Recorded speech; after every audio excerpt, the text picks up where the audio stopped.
Hello and welcome to the Gainline Wales Online's live rugby show, coming to you live on Facebook and YouTube. We are less than an hour away from Wales' final game of the autumn campaign, their final game of a 2020 to forget, to be honest. I'm Ben James and I'm joined by our man at Parker Scarlett to take in Wales v Italy, Matt Southcombe. We'll hear from now, presumably with a bit of Ace of Spades or something playing in the background. How you doing, Matt? Yeah, good, thanks. Bit cold down here this evening. Probably the coldest it's been all campaign, but the good news is when I spin you around shortly, you'll be able to see it's a beautiful evening here in Llanelli. The conditions couldn't be much better, really, for a game of rugby at this time of year. The windsock in Port Talbot was dead. Wasn't moving at all, so there's not much of a breeze to talk of. Perfect conditions for some rugby.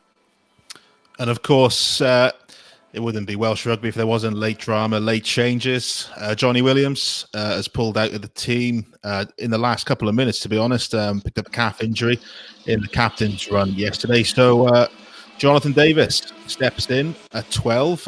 From the top of my head, I think the last time he played there was against France in 2011 in Paris. 2011 Six Nations, you're correct. Yeah, he's played there 6 times for Wales, all told. Obviously, a couple of times for the Lions in 2013 as well. So, whilst there is a positional switch for him, he's a vastly experienced guy, and it shouldn't be too much of an issue for him, to be honest. Is there maybe an argument that we'd have been better served throwing in an Owen Watkin there, someone who's got a bit more, who needs game time effectively to develop at test level, rather than Jonathan Davis, who's got as many caps as a few players can boast? Oh, absolutely. I think there's an argument for that.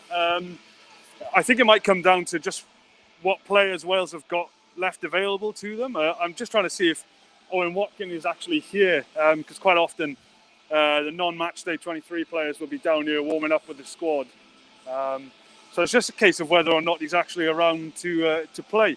As for, I think there would have been a good case for that. Jonathan Davis is, just trying to find him now, I think it's his right leg is very heavily strapped around his knee. We know he's had problems there in the last sort of 2 years.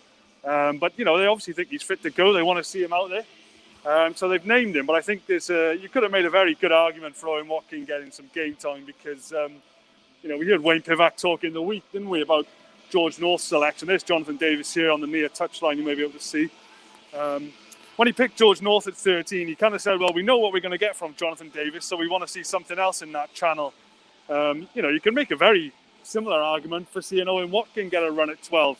I think he probably deserved a bit of game time. So, I think there's a lot of credence to that argument.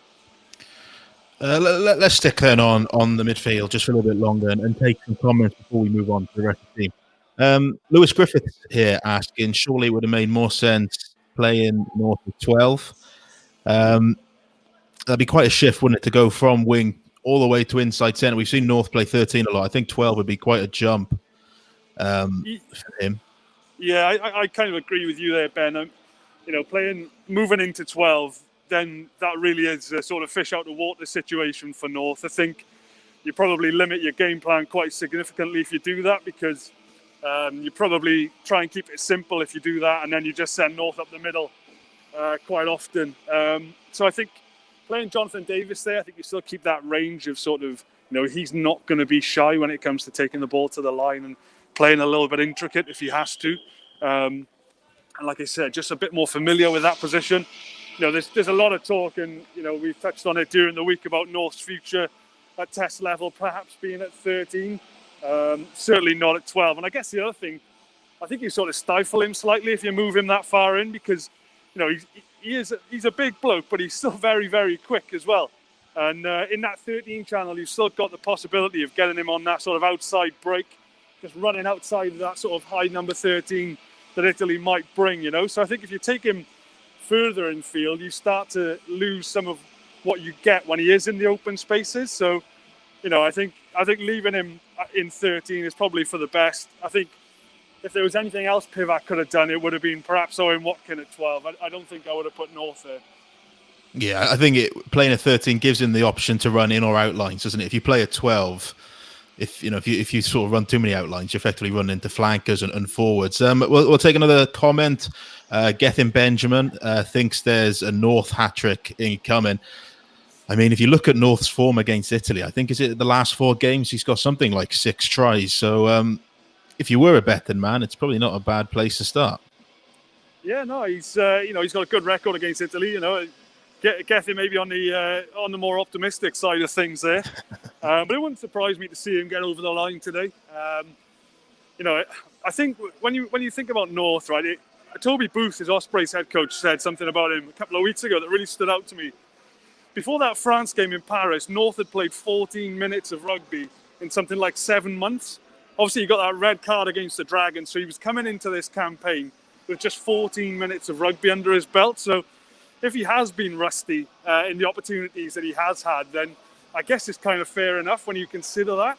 Now, I watched him play for the Ospreys against Benetton a couple of weeks ago at St. Helens up close, and every time he touched the ball in that game, it was a positive impact on the game.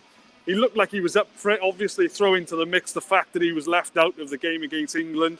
A lot of people are saying, perhaps the future on the wing lies elsewhere now. So he's being questioned quite a lot. But his response in that game at St. Helens was superb. So, he'll be up for it today. He'll want to prove a bit of a point to a lot of doubters that are out there. So, it wouldn't surprise me at all to see him getting over the line. Apparently he's 66-1. So Gethin Benjamin, if it does come off, I think you're going to have a very good Christmas. Let's take a look at the rest of the team then. Obviously, this is the team for today, minus obviously that late change. Jonathan Davis in for Johnny Williams. Let's start with the back 3, Liam Williams, Josh Adams, Lewis Rees-Zammit.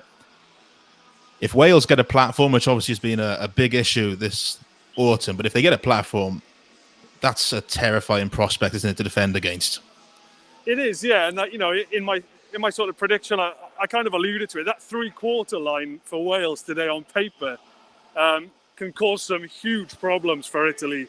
It is going to be all about that platform, as we've spoken about all autumn, but it's also going to be about Kieran Hardy and Callum Sheedy's ability to dictate play, put Wales in the right part of the field, and it's up to Sheedy today really to unleash that 3-quarter line.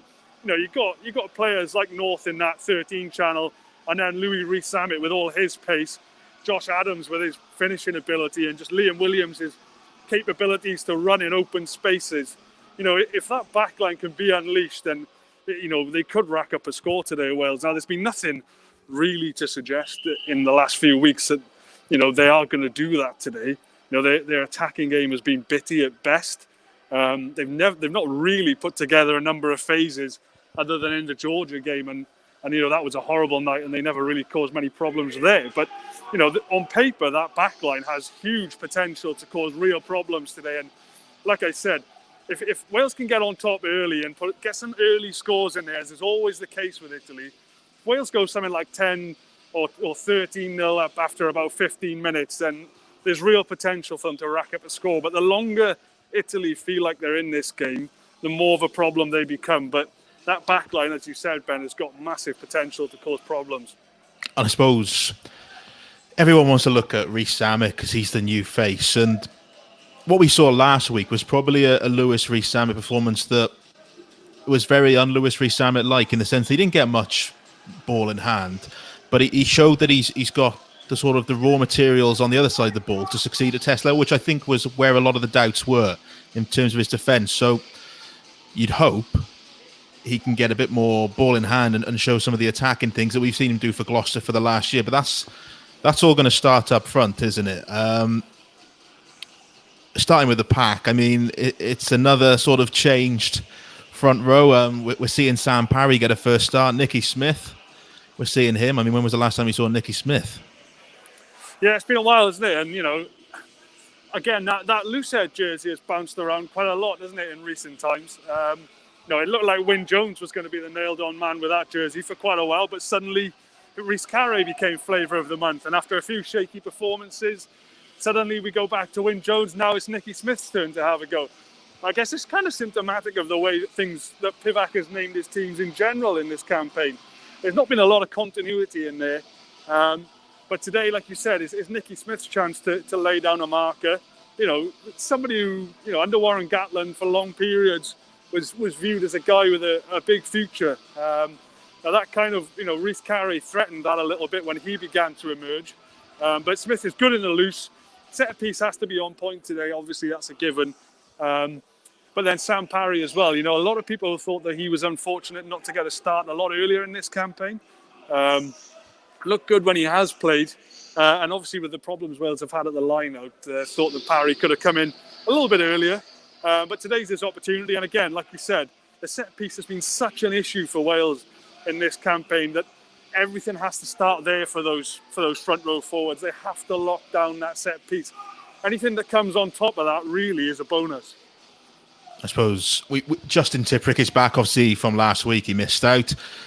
In the past, he's tended to be Wales's sort of safe ball at the line out. I don't know whether we'll see that today. I think they're going to stick to their guns and be a bit more ambitious with the line out and sort of see how Sam Parry goes with stuff at the tail and peeling off with Faletau at scrum half and Tipuric in midfield.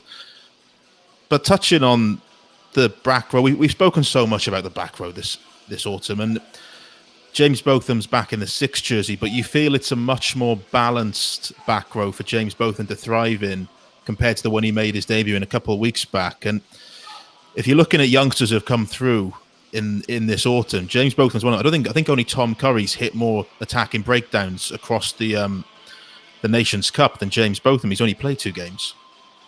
Oh, that's cool. That's a hell of a stat, Ben. And not only balance, it's experience as well. He's surrounded by Test Lions today. So it kind of takes the heat off him slightly in terms of there's so much quality in that back row that he can lean on Faletau and lean on Tipuric at various points in the game.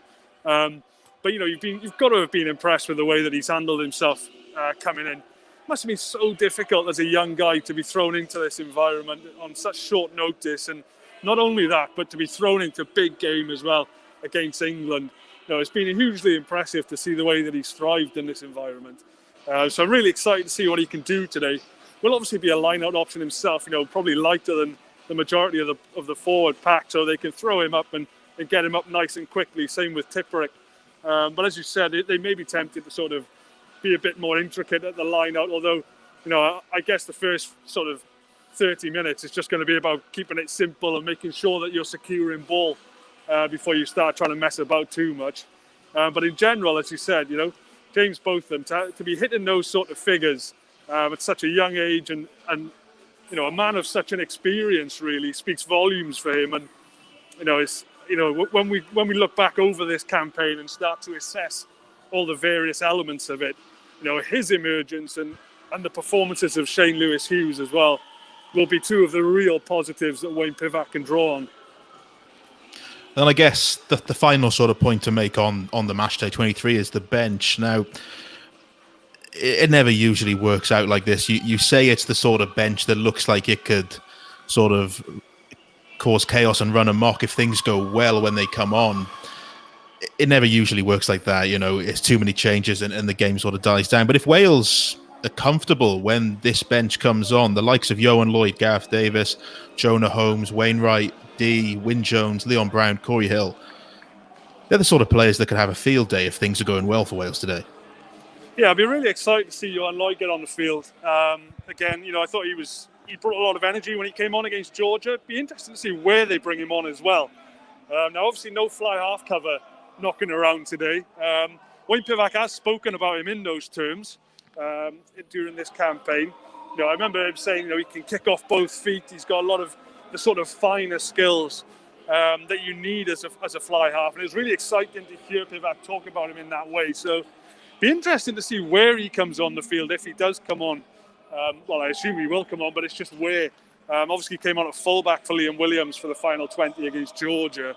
And that's obviously where he plays the majority of his rugby at Bristol as well. But, he has got those skills to fly half. So I'd be keen to see where he comes on. And, Jonah Holmes, kind of the peripheral figure in this squad on many occasions, will be relishing an opportunity really just to have a run, because he's never really had that. And I thought that he was perhaps slightly harshly done by when Johnny McNichol came into the squad and went straight into the starting side, and he may have felt that way as well. So I'd like to see Jonah Holmes get a run and get a proper opportunity, a good sort of half hour really, just to stake his claim and show what he can do, because he's never really done much at this level, despite being a constant sort of presence in the wider training squads. So it'd be good to see him get on and have a proper run. And obviously, Gareth Davis, as you touched on, is going to have a point or two to prove, because that number 9 jersey is right up for grabs at the moment. Indeed. I suppose the final thing, just to touch on before we get on to your prediction, is what's the weather like in Llanelli? You know, is it made for attacking rugby tonight? We've talked so much about the back line there. Are we primed for conditions that could facilitate that? Because that's not always been the case in Llanelli this autumn, has it? No, yeah. Well, as I said at the start, Ben, you couldn't ask for better weather conditions. It's probably as good as you'll ever get in Llanelli in December. I'll be honest with you. It's a clear night. Beautiful sunset behind the stand on the far side over there. Hopefully it's coming across on the camera. Like I said, not a breath of wind about. It's bitterly cold, but I mean, other than when's that, it not? Yeah, exactly. But really, there's no excuses for the players tonight. It's dry, no wind at all.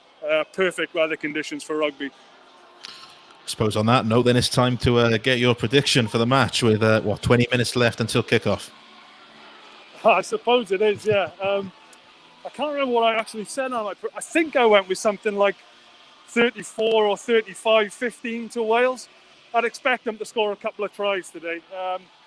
So I think I'm banking on them scoring about 4 tries. I think Italy will get over, and they probably will get 1 or 2. But like I said, by and large, this backline should have far too much. And, I'd expect that forward pack to lay a platform today for Wales. And, I'd expect Wales to rack up a few tries, kind of finish this autumn on a high, really. And I guess Wayne Pivac needs that. Anything less than a sort of convincing win tonight will leave question marks lingering over him heading into the Six Nations. And, you already need to have a good Six Nations, but anything less than a convincing win here tonight will just mean that there's going to be this cloud hanging over Wales and Pivac heading into that campaign. So he needs a good win tonight. And I think Wales, it hasn't clicked at all in this autumn campaign, but I just get the sense that tonight